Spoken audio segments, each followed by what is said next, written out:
Battles in Digimon World are unusual in that the player is never in direct control of their Digimon.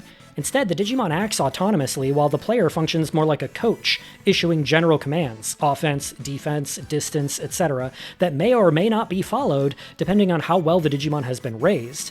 A Digimon with high speed responds more quickly to instructions, while a higher brain stat increases both command responsiveness and the number of commands available. The player can also intervene during combat by opening the menu to use items for healing or buffs, but that remains the player's only direct input on battles themselves. Each Digimon is assigned 1 to 3 combat types, such as fire, thunder, grappling, or mechanical, which determines its available techniques. New moves are learned by either observing them in battle, or by increasing the brain stat at the gym, where milestones, 250, 350, 450, etc., can unlock additional techniques.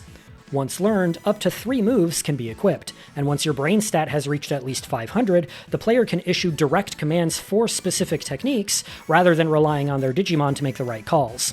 Every Digimon also has access to its signature finishing move, inherited from the V-Pets.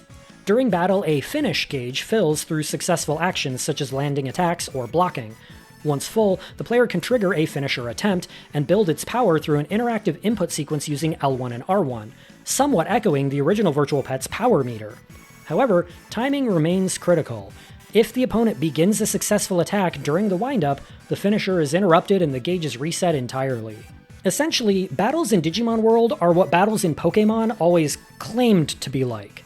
While Pokémon has always tried to justify its battles in lore as trainers commanding their monsters, in practice, the player is basically just playing as their Pokémon. They're just selecting moves from a literal list. The only time a monster will disobey is if the player lacks the appropriate badges. But in Digimon World, it really does feel like you're coaching a battle between 2 monsters, who may or may not act accordingly depending almost entirely on how well you've trained them. Here, you truly are training a partner.